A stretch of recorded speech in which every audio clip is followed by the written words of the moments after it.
All right, we are live. We're going to let this stream breathe just for a second.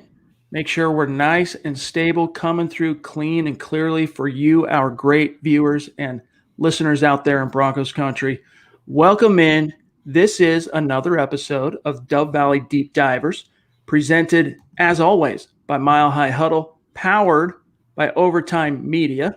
You guys aren't used to seeing me. I'm your host, Chad Jensen, hosting Dove Valley Deep Divers. You're used to seeing Lance Sanderson, but Lance has a few things going on. And so these last 2 days, Friday and Saturday, Erick's been kind enough to let me join him on these podcasts. And last night was a phenomenal conversation, not only with you and Nick Kendall, Erick, but with our great listeners. It was, time just flew by. How you doing today, my friend? Doing pretty good and super excited to be on this, as I always am, man. Been looking forward to this all day, as I do every single day. Just love talking about the Broncos. And basically with everything going on, being pent up in my apartment with my wife, who's not that big of a football fan, just don't have anybody to really talk about football, which makes it even more exciting to be here. Oh, yeah. And at least Saturday, the Denver Broncos served us up another transaction. We also saw a former Bronco depart to greener pastures in a literal sense. We'll talk about what that means here in just a second. And so there's plenty for us to kind of sink our teeth into as people file into the room. We want to welcome in those of you who have been hanging out in the chat room on YouTube and Facebook, but especially let's give a shout out here to Mile High 6 Sports, Kyle, the Cherries, Stu, what's up, dog? Jerry, Robert, Muhammad, even Kitty Kruger on Twitter, what's going on? Jordan, Ian, welcome in, everybody. We're going to dive in and talk about Nick Vannett, whom the Broncos signed today at tight end, formerly of the Pittsburgh Steelers, formerly of the Seattle Seahawks, a guy that I know, Erick, you did a lot of scouting on back during the lead up to the 2016 NFL draft. So Broncos fans are going to get a really good take and an educated take on what this kid brings to the table. I guess he's not a kid, 27 years old. We're going to dive into that, guys. First things first, though, make sure you're following Dove Valley Deep Divers on Twitter at DVDD_pod. Easy to do. And while you're at it, make sure you also follow the main mother account at Mile High Huddle. That you stay plugged in to all things Broncos, breaking news and analysis in real time. And then you can see here where to follow Erick at Erick Trickel and myself at Chad and Jensen. And then, guys, when you get a second, head on over to huddleuppod.com, not to be confused with Huddle Up Podcast. Huddleuppod.com. I'll put the link in the stream here, but that's where our merch store is. You want to get one of these hats, you want to get a shirt, you want to get a hoodie. There's all kinds of swag on there. It doesn't matter if you're male, female, there's something for you. It's a great organic way to not only show your fanhood of the Denver Broncos, but also to support Mile High Huddle and what we do on these podcasts each and every day. So take care of that business when you get some time. I just put the link in the stream. All right, Erick, the Denver Broncos signed Nick Vannett today, 2 years. Mike Kliss reported of 9 News, $5.7 million. He's basically going to get 3 of that in 2020 and 2.7 next year. First things first, what was your gut reaction to the transaction? So my first reaction was, as much work as I did on Nick Vannett, as much as I liked him coming out of college, I haven't seen the development that I wanted to see, and I wasn't a fan of it. And part of that is just the lack of tight end usage that we see in the Pat Shurmur offense, with having Jeff Heuerman, Jake Butt, Austin Fort, and all these guys, as well as having, Noah Fant, of course. Just, I wasn't the biggest fan of it, but then I got to sit down and just start thinking about it a little bit more. And basically with how Denver's paying him, is they can go and they can cut Jeff Heuerman now, and they actually come out ahead in terms of cap space instead of where they were at beforehand. So I don't think they do cut Jeff Heuerman, at least until training camp. I think there's going to be a battle there, but that's definitely an option for them to add some additional cap space down the road.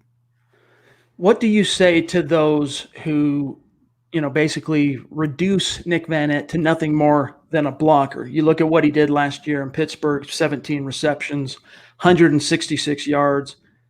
Everybody's yawning, hearing those stats as I say them. But I'm told that the Broncos view him as more than just a blocker, even though, again, he'll be playing second fiddle at best to Noah Fant. What's your take on that aspect of it? I think that just viewing him as just a blocker isn't really fair to him because that's not what he is. I mean, he's a little bit worse of a blocker than Jeff Heuerman is, but he does offer up a lot more as a pass catcher. And because of it's mainly because of his size and athleticism, he uses his size exceptionally well. I mean, he's what, 6'6", 247, 250 pounds, somewhere around there. And he uses that size to its max to box out defenders and go get catches. So, well, you have Noah Fant, you have Cortland Sutton, you have potentially another receiver, maybe Henry Ruggs or somebody else. You have the running backs all taking attention. Nick Vannett can really shine in a limited role in this offense as a pass catcher because of that size that he brings and his ability after the catch as well. He's not just a blocker. He's not going to be used as just a blocker. He's going to be a complement piece to Noah Fant, which Denver really did need to upgrade there over Jeff Heuerman with somebody that has more potential. Jeff Heuerman basically kind of maxed out, and all the injuries and stuff like that are a concern. So it's a good move. He's just not just a blocker though. I remember when the Broncos made that pick of Jeff Heuerman, third round the year before Vannett entered the league with the Seahawks as a third round pick, both of them third round picks. With Heuerman, we were all like, why are you taking this dude in the third round, maybe the fifth, probably the sixth? Like, if the Broncos don't take Jeff Heuerman where they did in the third round, he's probably lasting till early day 3. And so you worry about the value and them reaching, and then he tears his ACL in rookie minicamp and you don't see him until the next season. And I was surprised, frankly, Eric. I know, actually, now that I think about it, I can't recall what your reaction was, but I've always been surprised when the Denver Broncos re-signed him. He's playing on a second contract now. And as you said, I ran the numbers looking at this, the $3 million this year for Nick Vannett. Of course, that's what he's going to make on his 2-year, $5.7 million deal. The Broncos can cut Jeff Heuerman and save $3.8 million on the salary cap, according to Over the Cap. So as you were saying, they could end up actually giving themselves more room than they did before they started with Nick Vannett, except it also would involve getting rid of Jeff Heuerman, who is technically your most experienced tight end on the roster. Yeah, and I wasn't a big fan of Jeff Heuerman. I thought that Nick Vannett was definitely better of him. I was actually while you were talking, I was trying to find where I actually graded Nick Vannett at, but I just can't find his name on my 2017 board. But yeah, he does. And one thing to note about his contract is that there was a lot of confusion by Mike Klizz's tweet. Well, he is getting $3 million this year. $1.75 million of that is a signing bonus, which is going to be split up over the 2 years. So his actual cap hit for the first year is just a little bit over $2 million, 2.1-ish, something like that. I don't have the exact number off the top of my head. So that's increasing. That's making it even more money that Denver would be saving if they cut Jeff Heuerman, which just makes this move a little bit better. But as for Jeff Heuerman, I wasn't a fan of that pick. I thought that he was a day 4 or round 4, round 5 guy, early day 3, basically, right. And just very questionable about it. I mean, I thought his upside was limited. I thought that, well, he would be a solid blocker. That wasn't going to be his strong suit, which he has proved me wrong there. That actually is his strong suit. Just doesn't offer up what I thought he would as a pass catcher. So It's funny how that works out a little bit. Mr. Alligator Arms himself, right? Jeff Heuerman. Stu jumps in on Super Chat with a $10 donation, taking his place on Mile High Huddles, Mount Rushmore, as always. We love you, Stu. Appreciate you, my friend. And he's as surprised as we were. I mean, I didn't see this coming, to be honest with you guys. I could have seen a Jeff Heuerman move coming, but Heuerman's still on the roster. I didn't expect this to happen. And I think Stu has a really good point there, Eric, that, you can argue that there's a logjam at tight end for this team before Vannett showed up, because let's just list them real quick.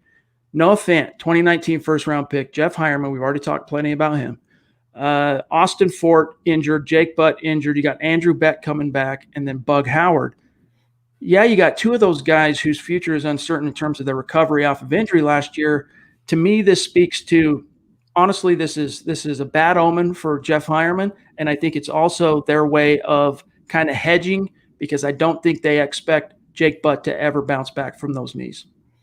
I definitely agree there. And not just Jake Butt. I think Troy Fumagalli is another one who's going to be taken notice by this, because last year, Austin Fort, before his injury, he was set to make this roster. I heard that very reliably from multiple people that Austin Fort had played his way onto the roster, and he got hurt in the second game that they played of the 5? Seahawks game. Yeah, I think that was the second.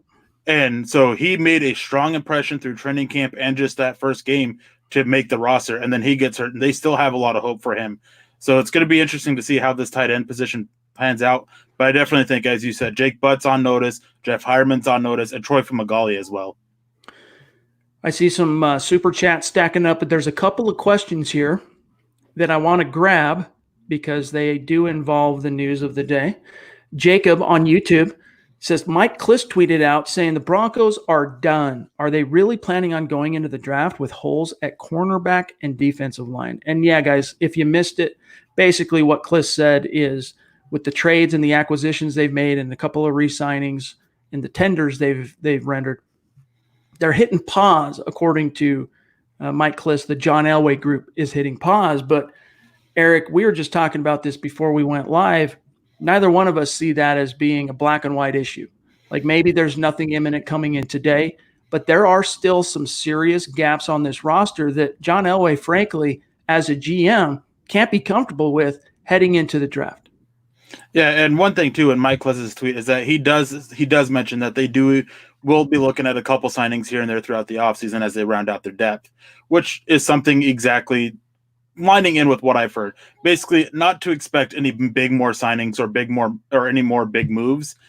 So that's going to be like taking off any potential big trades coming up, maybe a trade for a depth guy. But I don't think it takes Prince Amukamara off the table.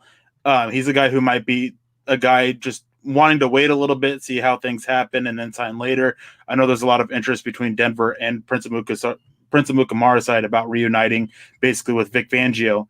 So that's something to keep an eye on. I don't think they're done. And we all know that John Elway isn't a guy who likes to go into the draft with needs.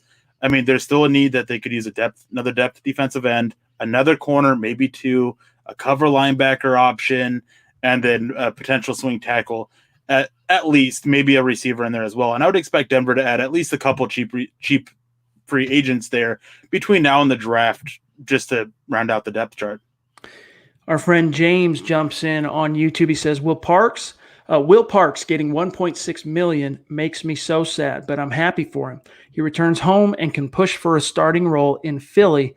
However, Nick Corte's cancellation chart has a non-qualifying free agent addition. And yeah, I mean, that's the other piece of news today is the Broncos allowed Will Parks to test the market. That he received quite a bit of interest. And from what I've been told, Eric, he actually took a little bit less money to go home. He's from Philly. His social media handle, Philly Will, right? He wanted to go home, but also he felt like his odds of giving a chance to start was better in Philadelphia playing for the Eagles. So greener pastures in a literal sense. And, he was a guy that was a great locker room guy, somewhat of a failure to launch in Denver. He and Justin Simmons came in the same year, separated by 3 rounds in the draft. And you saw Simmons skyrocket, kind of level off. And then when Fangio came, hit another peak, right? He hit another swell. Whereas Will Parks kind of went up a little bit, and then he's been plateaued basically for the last 3 years. So I think the Broncos, recognizing that, said, well, if you can find we don't see you as anything more currently than a number 3 safety at best. And that's not a starting job, as we know. They play a lot of ball, but big nickel is not something necessarily they roll with snap in, snap out. So they let him hit the bricks. But what was your thought on Will Parks taking that $1.6 million 1-year deal to sign with Philly? Now, I've made no bones about it. I wasn't the biggest fan of Will Parks when they drafted him or his play throughout. I always thought that he was a little bit overrated by fans, but I'm actually happy for him. He did take a little bit less. There were multiple teams interested in him, but the issue was does he take the money and not get a starting chance, or does he take a lot less money and get a chance to start? That's kind of where the issue was with his market. And he decided that he'd rather return home, take less money, and get the chance to start and basically hit free agency again next year. Maybe he can turn this year into a tremendous year and then get big bucks next year. So it was a smart move by him, I think. I definitely think that the Jim Schwartz scheme is a much better fit for him than Vic Fangio's scheme. So it's going to be interesting to see what he does. And he doesn't, and unfortunately, because of the new rules in place with the compensatory pick formula, in order to qualify, you have to have a annual average of about $2.5 million. So there's some questions about if Jeff Driscoll will actually qualify, because it's not exactly 2.5. So there's some concerns there. But right now with this, Denver is already over the compensatory pick formula with Graham Glasgow, because they have the Nick Vannett qualifies. Jeff Driscoll right now is qualifying. And then can't remember who the other one is. Well, do re-signings count in the formula? Melvin Gordon was the 4. So that's right now who Nick Corte has as the 4 signings that they have. And right now they've only lost Chris Harris, who qualified, and Connor McGovern qualified, which canceled out 2 of them. So I heard a lot that they would play for the compensatory picks in 2021. But right now, unless, say, Jeremiah Tauchu signs for a big surprising deal, I wouldn't be expecting Denver to be looking at more than 1 compensatory pick. Shelby Harris and Derek Wolfe would likely cancel out the other 2. Mike Evans jumps in with a $2 donation on Super Chat. Appreciate you, Mike. He says, will we get a pass coverage linebacker in the draft? Eric, all the top coverage linebackers, I say that in air quotes, in this free agent class got swooped up within the first 72 hours from the time legal tampering opened to basically day 3 of that week, Wednesday, which was day 1 of the new league year. You saw Ned Kwiatkowski get picked up. You saw Joe Schobert get picked up, and you saw Corey Littleton get signed. Is there anyone out there still available that you view as a coverage linebacker that could feasibly serve in that role and upgrade the depth? Or is this something that they're cruising for, filling this need in the draft? Off the top of my head, there's no one out there that really would be an upgrade to the coverage unit of it. I mean, upgrade over Josie Jewell, sure. But do you really want to go that route in free agency at this point? That's a kind of a question here. I think that the draft is what they're looking at.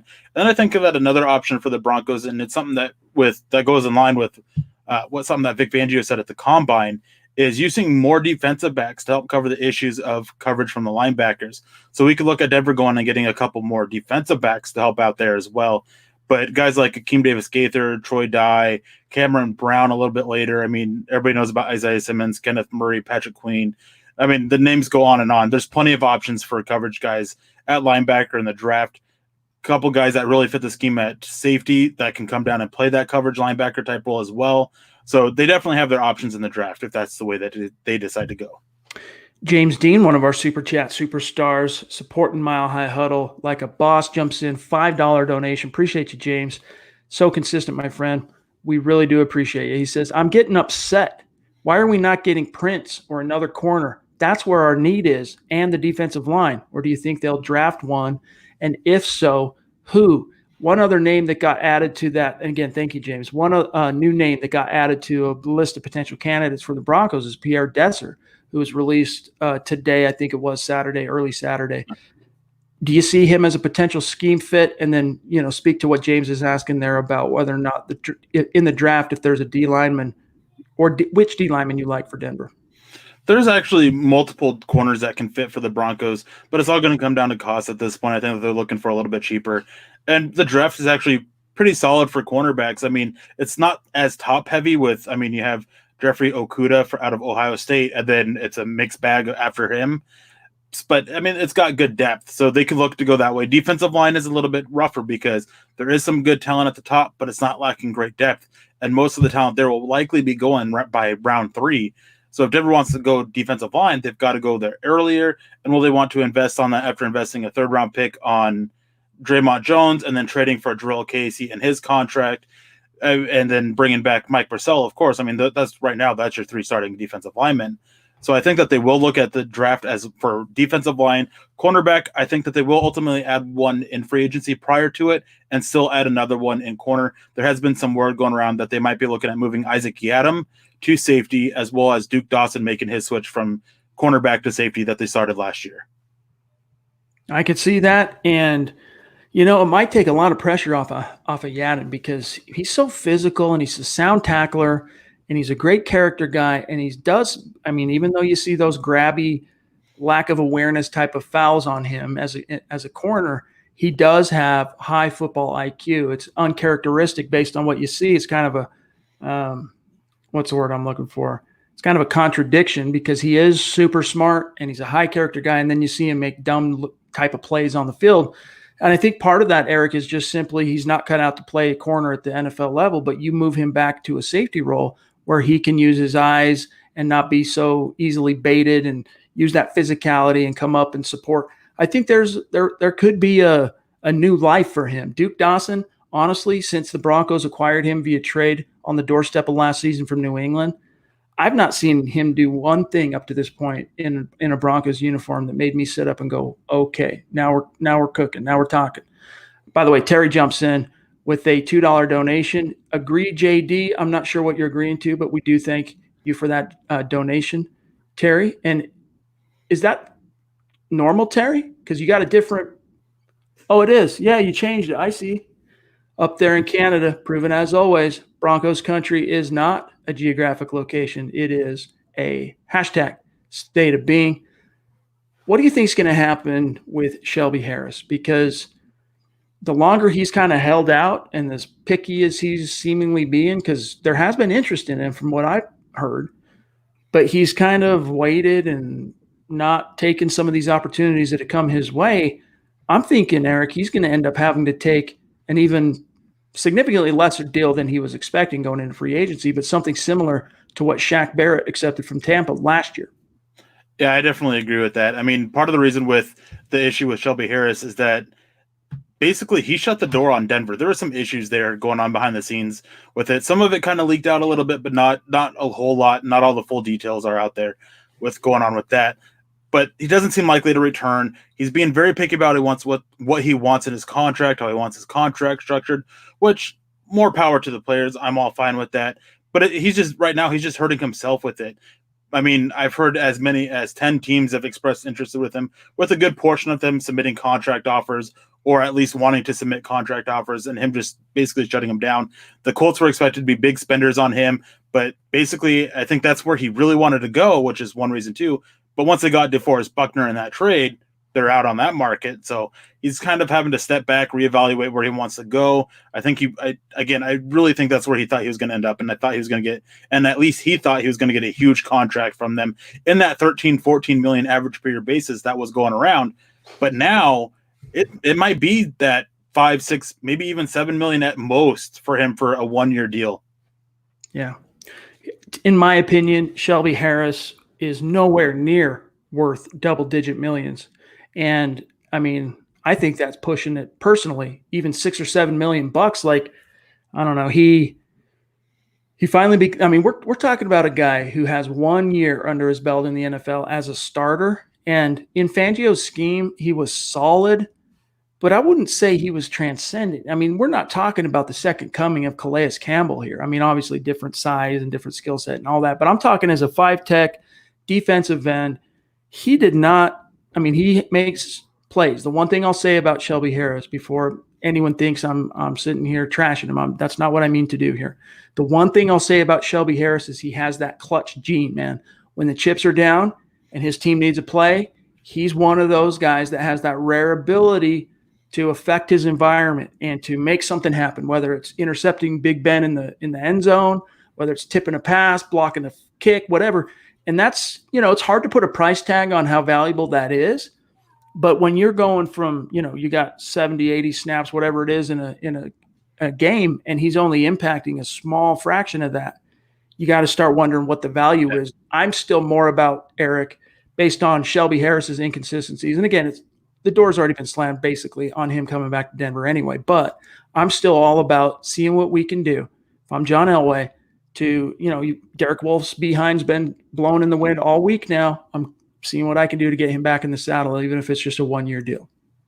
Yeah, I definitely agree. And I think that one thing with Shelby Harris, too, is that all of Broncos country should actually be mad at him for batting down that pass against the Oakland Raiders. They had a chance to win that game, and that batted pass was the difference of basically having a really good shot at Henry Ruggs at 10 to now potentially having to trade up and giving up another third-round pick to 11 to get to 10, 11, or something like that to go get Henry Ruggs. They could have been in position to strike at Isaiah Simmons or Derek Brown, and now that doesn't seem likely because Shelby Harris had to go bat that pass.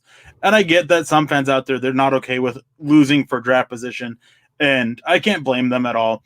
But this is a team with the Broncos that they really still need a lot of help, and getting that 10th overall pick could have been a huge piece to help. I mean, if Denver had that 10th piece, there's been a lot of talk about Derek Brown falling a little bit, falling right there into that about 7, 8, 9 range, and Denver being able at 10, able to move up, go get him. And now you're looking at a defensive line of Jarrell Casey, Derek Brown, and Draymond Jones, and that is 100 times better than what Denver fielded last year. I'm a huge fan of Derek Wolfe. I like Shelby Harris, although I thought he was a little bit overrated. And Draymond Jones was good. Mike Purcell was solid. But those three right there with Casey, Brown, and Jones is so much better. Terry jumps back in on Super Chat. Appreciate you, my brother. He says, hey, guys, Eric, who is your ultimate 6th or 7th round flyer? Love you all, Broncos country. Stay safe. Hashtag football priest. Hashtag state of being. Terry, we appreciate you, man. So consistent, and we love your passion, and that means the world to us. Let's shift gears as Terry's talking here about late round picks. Who are some potential gems in the 6th, 7th round that you kind of have earmarked scouting this class for the Denver Broncos? Well, one guy that I think that would be the best player to take a flyer on is Scott France. And if people aren't familiar with Scott France, he's an offensive tackle out of Kansas State. He played with Dalton Reisner. He was actually the bookend tackle, playing right tackle for them last year with Dalton Reisner. And he's played really good football. And if it wasn't for just one little thing, I think he'd be getting talked about as a top 100 player in this draft. But after seeing what happened with Michael Sam, who was openly gay, and Scott France being openly gay, I think that's going to drop his stock a lot. Might see him go undrafted. But he's a tremendous player. He's definitely worth at least getting a shot to play in the NFL. And I like him for Denver because having Dalton Reisner there, that's going to help with any kind of locker room issues that might arise with it. I mean, you have the former teammate. They're really good friends. Dalton Reisner has multiple times tweeted out about Scott France, and basically people shouldn't be caring about his sexual orientation and stuff like that. It's not that big of a deal. It doesn't impact his ability to play football. And that's what comes first on the football field, is the ability to play. That is one guy out there. Another would take in that range as a flyer. Another guy is Reggie Corbin. Very similar to Philip Lindsay. Stacking speed on speed is something that Nick Kendall has basically talked about a little bit at running back. Does a lot of the same things. And just right now with the uncertainty about Philip Lindsay's future, it would definitely be nice to have that ability to basically replace him with a similar player. Here's a curious question. I've wondered this myself. Clutch TV wants to know, what is Derek Wolfe's market value since no one has picked him up? I think, Eric, that he went into this free agent period pushing for double digits, right? Pushing for 10 million because he's coming off 8-9 million, whatever he's been averaging a year since the Broncos extended him. I think he was hoping he could get up, with inflation and the salary caps rising each and every year, even though he's just gotten older. I think he was hoping for 10 million as kind of a starting point. The NFL wasn't feeling that for a guy that's been as injured as Derek Wolfe, because about the only thing you can say negative about Derek Wolfe is he does get hurt a lot. He just does. It's the elephant in the room. It's just the truth. Unfortunately, he's not maybe as injury prone as some of his most stringent detractors would say that he is, but he's just hurt too much. And that's ultimately, Eric, why he's not out there commanding 10 plus million on the open market. But what is his value? When it all gets said and done and he signs somewhere, maybe it still ends up being in Denver. What do you think that contract looks like? Because I'm still thinking it's a 1-year deal, 2-year tops. But what's the APY?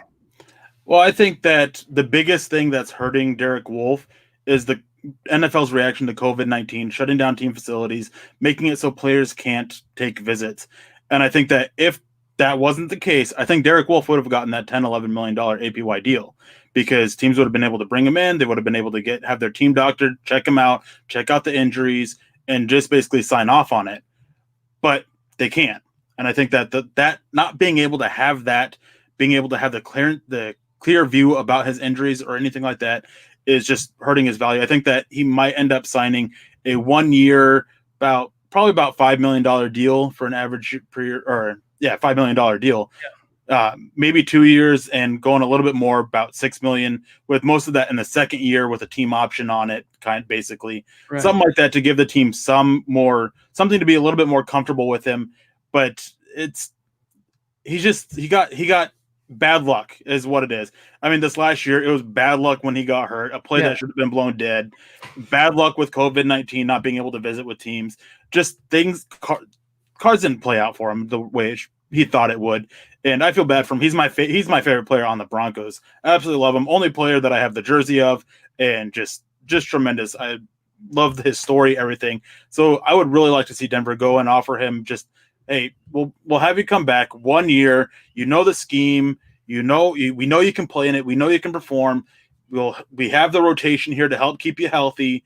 give you 1 year. We'll give you $6 million to come back on this 1 year deal, and you can come play for us. You're hitting it next year. Yeah, you're a year older, but at least you're getting paid. At least you're getting a good amount of money, and so come back to us. That's what I would be doing if I was John Elway, but we shall see. And hopefully it does shake out that way, because you're right. I think most Broncos country share your sentiment for Derek Wolfe and have a soft spot for him. I mean, one of the very few remaining holdovers from Super Bowl 50. And he's exemplified what it means to be a Bronco. And I think everyone loves anytime Derek Wolfe gets on the radio to do an interview, or if he's standing up in front of a camera. Anytime this guy talks, you're going to get it straight. He doesn't bandy words. He's direct. Sometimes he probably uses a little too much language that the Broncos PR department is comfortable with, but they're willing to accept that because he balls out on the field. Yeah. And last year, Derek Wolfe, let's face it, of all the holdovers that were here before Vic Fangio arrived, Derek Wolfe took to that scheme better than anybody else, period, end of story. And that includes Von Miller. That includes Chris Harris. I guess you could make an argument for Justin Simmons. He and Derek Wolfe kind of, about the same in that sense. But Duke Rose jumps in, $10 donation on Super Chat, one of our superstars. Duke, appreciate you, my friend. He says, just dropping my donation in, my dogs. That means the world to us, my friend. And every little bit counts. It's good to see you. Dig that beanie also, by the way, Duke. Let's see what James has to say here as well. Jumps back in, $5 donation. Thanks, James. He says, do we have a locker room issue? Look at the players that want out of Denver. Both Harris's, Sanders, etc. It's looking like there's a locker room issue. Eric, I think more than anything, it's not so much a locker room issue. It's a people being sick and tired of losing issue. And even though you have a new fresh face in Drew Lock and a new different vibe and players who are locked in and committed to the Broncos are feeling optimistic, you do have those other people who have just been through 4 years, man. Like if you're hitting free agency right now, you've been through 4 years of some pretty dark days in Denver. I mean, the darkest 4-year period in the history of this club.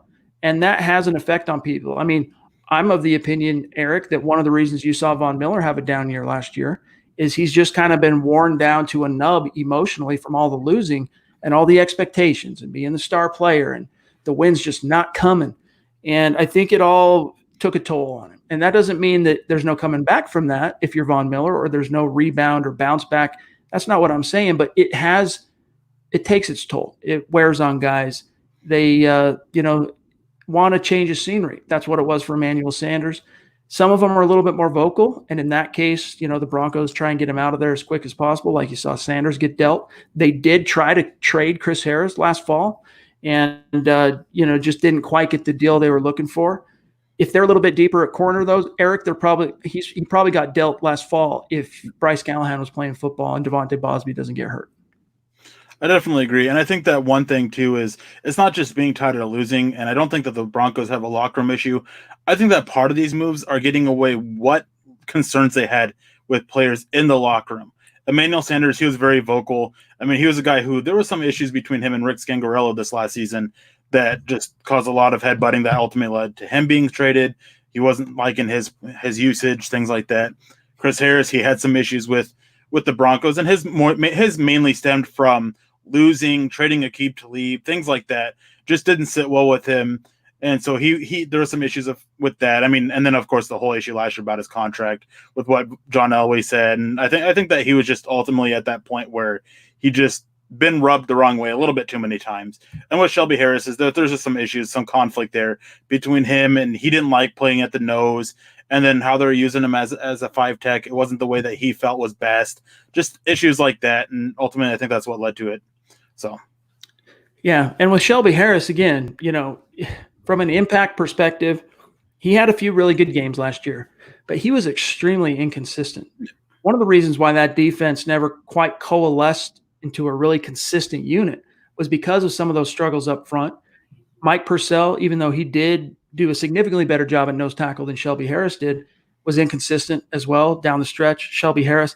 Derek Wolfe, once he was lost in week 13, man, it was tough going for that front seven, even with Alexander Johnson, even with Von Miller, but losing Bradley Chubb as well. It all just conspired to be a really difficult situation for Vic Fangio. And, Fangio's scheme I think you could say it's not for everybody. It's a very unique. He has a very unique personality as it relates to that scheme, and it's very demanding of the players. Once a player masters it, though, it's almost like they unlock a whole new level of being, an NFL player, whatever their position is. But some guys, they resist that. They want to stick to what they like. They want to stick to what they know. Some players, they're going to disagree with the coach on what, coach says he thinks I should be doing X. I think I should be doing Y. Shelby's one of those guys. Ben jumps in with a $2 donation. Appreciate you, Ben. He says Lamar Jackson will be a steal at corner in round 3 through 6. Eric, I'm sure you've done some scouting work on Lamar Jackson. What's your take? I really like Lamar Jackson. I'm not sure he's the best fit for the Vic Fangio scheme. And just there's a lot of teams that I've heard that they don't view him as a cornerback in the NFL. They view him as a safety. So that's something to be keeping an eye out for as well. But I really do like his play. I think that in the right scheme, he can be a tremendous player in the NFL. Let's see what's on Desmond's mind, jumping in with a $10 donation. Thank you, Desmond. He says, what do you guys think about Melvin Gordon's payday? And do you think Lindsey should have got that money instead? And do you think he may be angry about it? Desmond, it's funny you should ask because last night's podcast of Dove Valley Deep Divers, in which I also co-hosted with Eric on a temporary basis, it was the gut reaction to the Melvin Gordon deal. Neither one of us loved the deal. Neither one of us, well, I should say both of us think the money is skewampus. They paid too much money for a running back. It's not so much an indictment on Melvin Gordon. It's more about the idea that in today's NFL, you shouldn't be paying that kind of money for any running back. I mean, Eric, I think there's a fair argument to be made that maybe there's 2 or 3 running backs that you could roll the dice on paying that kind of money to. I'm talking Christian McCaffrey. I'm talking Saquon Barkley. I don't know if there's anyone besides those 2 that I would be comfortable paying that money to, even on a short-term basis. So $8 million APY for Melvin Gordon over 2 years. We were both surprised by the figure, not surprised by the Broncos signing him. That had been telegraphed for a couple of weeks. But yeah, Philip Lindsay, I mean, they're saying that the report from Mike Klis, he's being told by Team Brass that Melvin Gordon's going to be the bell cow, rendering Philip Lindsay the, at best, 1B. So the second fiddle to Melvin Gordon. And we, like you guys, we find that a little bit repugnant. However, it's worth mentioning, he is 5'8", Philip Lindsay. He is 190 pounds. You want to keep his touch ratio somewhere between 15 to 20 touches per game. And having Melvin Gordon to pound through the tackles allows you to do that. That's the silver lining, I would say, Eric. Yeah, and I definitely agree. Even Christian McCaffrey and Saquon Barkley, even those are guys that I'm hesitant to pay just because of all the evidence we have about running backs, their worth, and just how devalued they get as their career goes on, largely because of how they beat up they get. Christian McCaffrey, especially so because of his usage as a primary receiver for that offense. So that's just making it even more concerning. But with Philip Lindsay paying him, I wouldn't want to give him that Melvin Gordon contract. I wouldn't want to give him more money than Austin Eckler got. And that's just because I don't view him as good as Austin Eckler. If he offered more as a receiver out of the backfield, then I'm fine giving him what Austin Eckler got. But the whole reason why Denver wanted a receiver out of the backfield is because that's not what Lindsay's game is. So, maybe a deal with about $4.5–5 million on an average per year basis, I'm okay with that for Lindsay. But even that's pushing my limits on it. I'm very much in the you don't pay running backs camp. And that's one reason why I'm just not a big fan of this Gordon contract and seeing the breakdown of it. And it's a lot of people are saying, oh, you can get out of it after year 1. You really can't. You're still committed to him with $4.5 million year 2. And that's just a little bit much, I think, for the Broncos to sit there and say, oh, you didn't perform this year, we're going to cut you. It just screams to me they're stuck with him.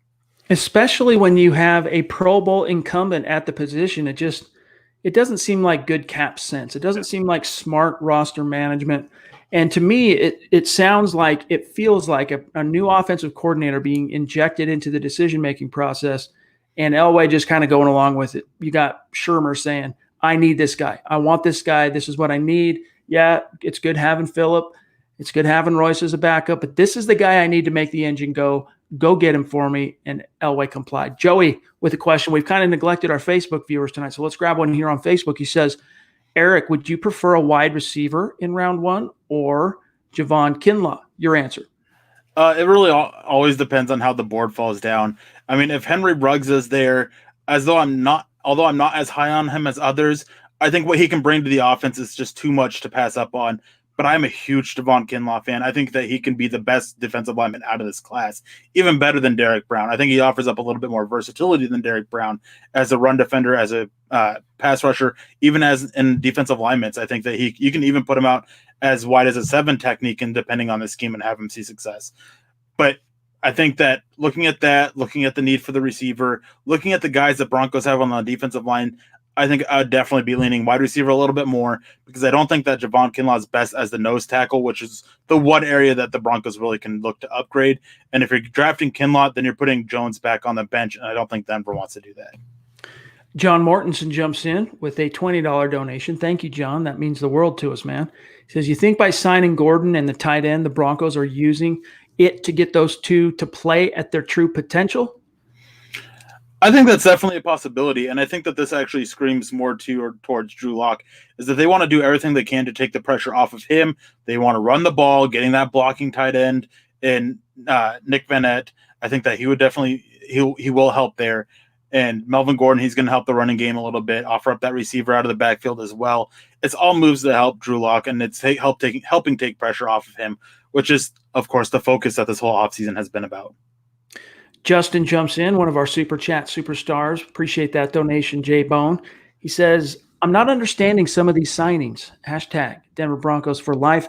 And Eric, he brings up a fair point, because my feeling on the Broncos offseason thus far, from, let's say, the A.J. Bouye trade up until the Melvin Gordon acquisition, was all positive. There wasn't really anything I could be too critical about. It was all in the plus column. But these last two moves, both of them are replete with some question marks, although a lot less so with Nick Vannett. But still, Justin has a fair point. Your thoughts? I think that what John Elway has done in the trade market and his re-signings and his uses of the franchise tag, I absolutely love it. What he's done is on the free agent market, not so much. I like Jeff Driscoll, but I think that the money he got was a little bit much than he needed. I would have liked to see a better veteran option there that can definitely come in and help Drew Lock a little bit more than Jeff Driscoll can. Not a fan of Melvin Gordon, as we talked about. I'm not hating on the Nick Vannett signing. I just don't see that it was really a need for it. It was a must move. So that's just kind of the thing to look at there. Is I like every other move he's made except for the free agent signings. And part of that also plays into the whole compensatory pick formula as well. Bleeds Orange and Blue jumps in with a $10 donation. Appreciate you, brother. He says, no comment, just appreciate your work. Make sure to catch the live pod. Love me some Trickel's takes. Good to see you, my friend. Appreciate you. We're starting to get a little bit long, so let's wind it down, grab a couple more questions, and then we'll hop out of here for tonight. Let's see what James has to say. Eric, if all the big three receivers are off the board when Denver picks, so ostensibly Henry Ruggs, Jerry Jeudy, CeeDee Lamb, how would you attack the draft? How would a modest trade down plus targeting Cesar Ruiz, the center from Michigan, stack up? I think it would really depend on how far down you're moving, what you're getting, and all that stuff. I mean, with that's really what it comes down to. If all three are gone, it'll also depend on who else is left on the board. I think that if you're sitting at 15, those three receivers are gone, and Javon Kinlaw is still there, even though I did talk about moving Jones down to the depth chart if you get Javon Kinlaw. I think that's still the way you have to go, because he reminds me so much of Chris Jones, and that's all if his knee checked out medically, which I've heard it did. Looking at other things, I mean, just maybe if Isaiah Simmons is there, but if all three of those receivers are gone at this point, I think that the 4 tackles might be gone by that point. I think you could be looking at one of the 4 big quarterbacks coming off. So I think that you could really fleece a team trying to move up. I think the New England Patriots sit at 23. So I think that if they're wanting to move up for a quarterback, maybe Justin Herbert falls there, maybe Jordan Love is there. You try and fleece them for some extra picks. And getting Cesar Ruiz, I would absolutely love it. I mean, you would get a guy in the first round, you have 5 years of him, of a concrete center for the Broncos. But I just question, does John Elway value center enough? Right. And does Mike Munchak sign off on that with how much he likes Patrick Morris?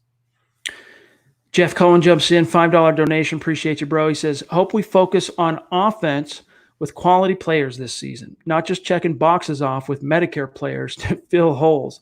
Hashtag Broncos West, hashtag state of being. Jeff, we appreciate you, my friend.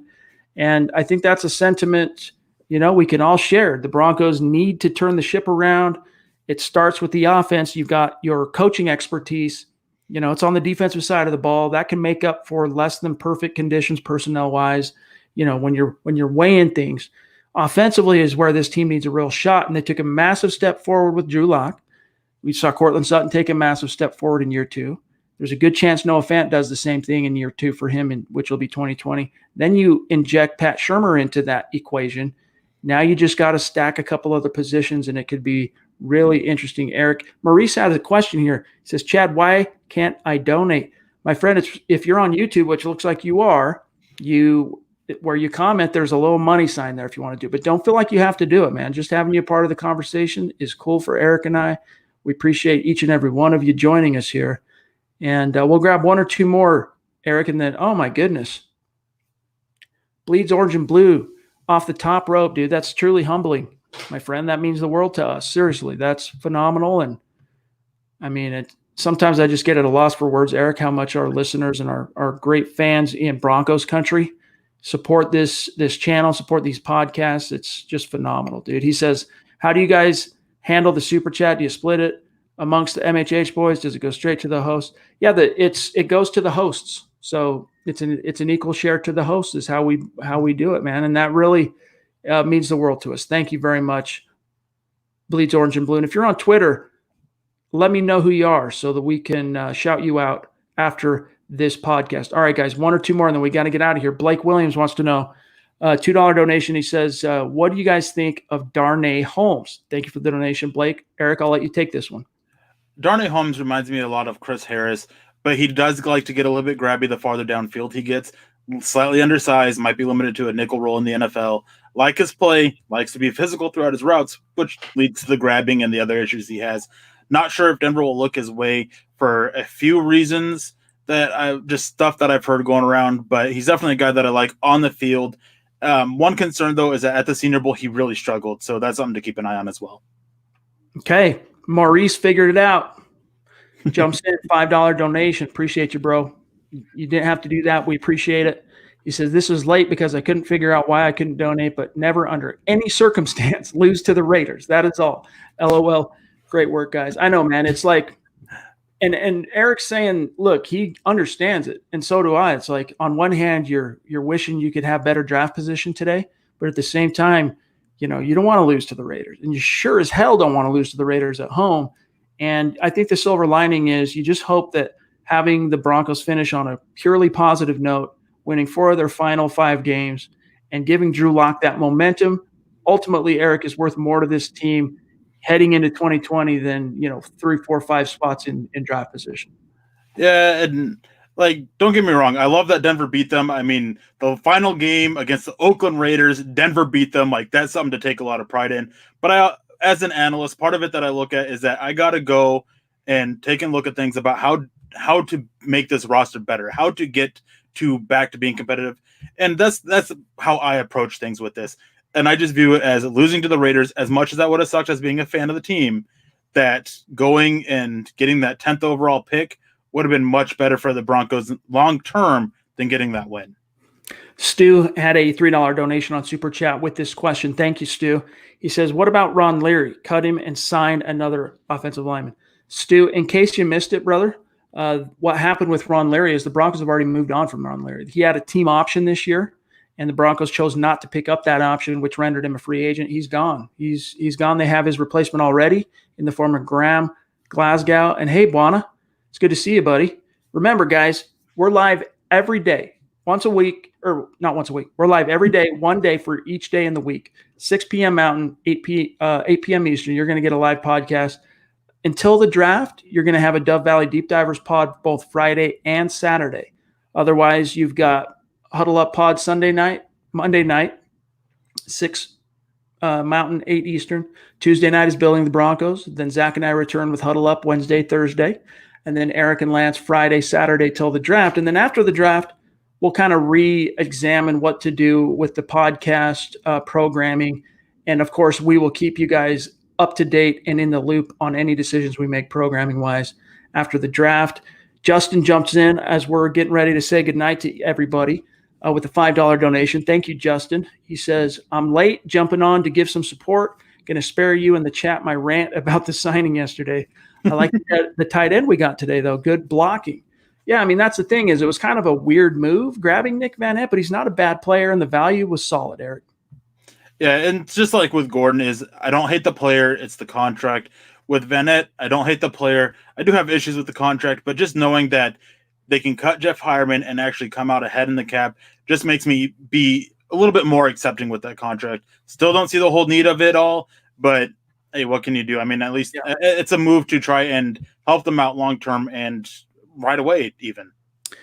Buana, I don't know why you're having a hard time. I know you always watch on YouTube, and I don't know. I mean, maybe try clicking the bell for notifications on Mile High Huddle on YouTube. Maybe that'll help. I'm not sure what it is. It's good to see you. That's now that you mention it. You know, this is a topic amongst YouTube channels and creators like us that you hear, especially political channels. They say people they're not getting their notifications when we go live. They're not seeing our content in their news stream, in their news feed, or even some people getting mysteriously unsubscribed. I've not heard one report yet of one of our great listeners or subscribers suddenly unsubscribed. But the only thing I could say, Buana, is to try and hit the bell. And that way you get notified anytime a video gets uploaded or we're going live. Other than that, just know the time frame, right? You know that no matter what, each and every day, unless you get an announcement, you're going to get a podcast between 6 o'clock Mountain to 7 o'clock Mountain. In that window, which is 8 to 9 Eastern, you're going to have a podcast. So even if that means just going straight into the channel on YouTube and clicking videos and refreshing that till it's there, till we're live, whatever, then you won't miss. But it's good to see you, bro. And obviously at the end here, you'll have to rewatch the video. But good conversation.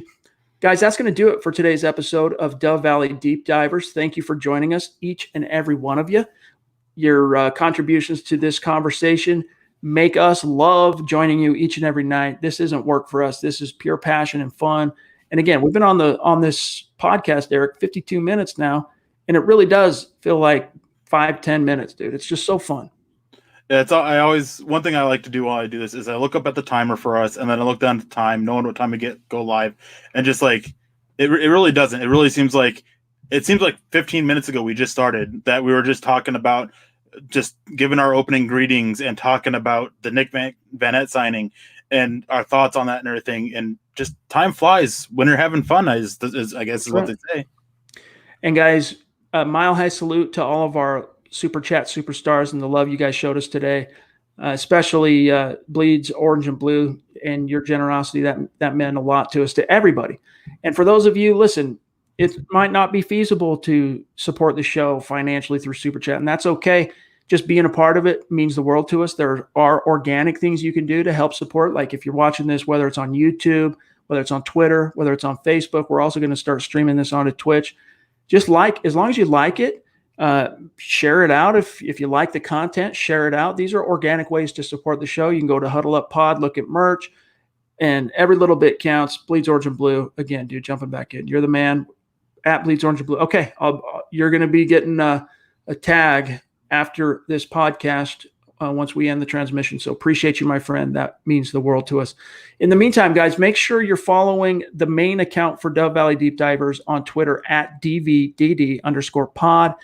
Also, you're going to want to, while you're at it, make sure you're following the mother account at Mile High Huddle. You can see here how to follow Erick Trickel at Erick Trickel, Mind the K in Eric, myself at Chad and Jensen.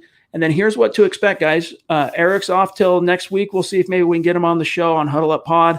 But Zach and I will be returning together tomorrow night, usual time, 6 p.m. Mountain, 8 p.m. Eastern. And we'll see what we have to talk about then. I'm dying to hear what Zach thinks of these last couple of moves. Melvin Gordon, oh man, he's gonna freaking go crazy on that. And then also, of course, Nick Vannett. So we look forward to that. Have a great finish to your weekend, guys. Stay safe. If you're out and about, make sure you're washing your hands regularly. Try not to touch your face, and hold down the fort. Hopefully, we're all going to be through this whole COVID-19 deal in no time flat. Using the Trump administration, the CDC 15-day window. Hopefully, by this time next week, the cloud of this is beyond us, and we're all looking forward to celebrating by watching some sports this summer and getting back to normalcy. But stay safe, guys. Stay healthy. We'll see you tomorrow night on Huddle Up Pod. For Erick Trickel, I'm Chad Jensen. Talk to you then.